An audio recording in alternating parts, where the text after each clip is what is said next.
how much does race come into play here, and on both sides, in regards to the fact that Ryan Garcia is not really being held to the fire in regards to his cheating, and Devin Haney in the amount of and the lack of support that he's receiving from, you know, just being the victim of somebody cheating, man. How much race come into play here, in your opinion? Okay. Well, let's be honest. Race is always a subtext to everything that happens in America. It's always a subtext. It's always some place where race has, you know, a say or is being is an influence in what's going on. Now, that said, there's something I want to introduce to this conversation in the context of race that I think is also playing in it. I mentioned earlier the fact that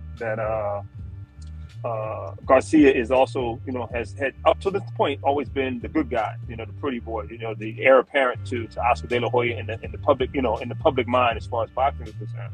So he still occupies that spot a little bit, you know what I mean, going into this fight. But then the other thing I want to factor in is the growing impact of the Spanish market on boxing. 10, 20 years ago, you know, the Hispanic market, you know, was not what it is today. So I think that also plays a part. Again, it's racial, but it's racial in terms of economics, in that you don't want to piss off the Mexicans or the Hispanic market, Mexicans in particular, but Hispanics in general, because they are a very, very big and influential, you know, part of boxing nowadays. Their economic might has to be respected, even more so than African Americans. We don't occupy the same kind of influence as a market that we once did, and I think that also plays a part in why Ryan Garcia may be being handled a little more gently by the press, by fans, by even the authorities, you know, the governing bodies, if you will, in boxing, and even, you know, so you got to factor all that in as well. But I do believe that race, you know, being black in America is always going to be, you're always going to be the bad guy. We can go back to Jack Johnson on forward, and it's always been a factor, even through Ali's time, you know what I mean? It's always going to be a factor. But I think that we have to look at that the market, and we have to look at the growing power of the Hispanic market in boxing and its influence on this particular reaction to what Garcia has done, or non-reaction. I would say race is everything. You know, it's a tribal sport. You know, I remember as a kid watching. I think it was Chavez when he fought Frankie Randall.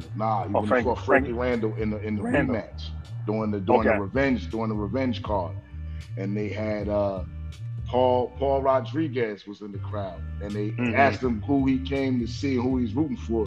And the way he looked at, I remember being a child, and this was profound to me, because the way he looked at the interviewer, like, "Are you crazy?" He said, "Chavez, my blood. I'm going with the Mexican." Like, right. it was like a no-brainer. He almost looked at him like, "Do you not see I'm a Mexican? Who else would I go for?" And so, you know, it's everything. I also want to add that, you know, we mentioned this before earlier about Garcia. He was being built up to be the next De La Hoya. You know, I believe it was you who mentioned that, Baba. So with that, if you remember De La Hoya, especially as as a black fighter, you know, like, to be honest with you, we looked at him like basically a white boy, and he's not. And him, as well as Garcia, they're not so Mexican that the white folks don't get behind them. If you understand what I'm saying, like, they have a lot of white folks that get behind him, because Garcia is not too Mexican for them to support, and almost feel like he's one of them, you know, in a sense.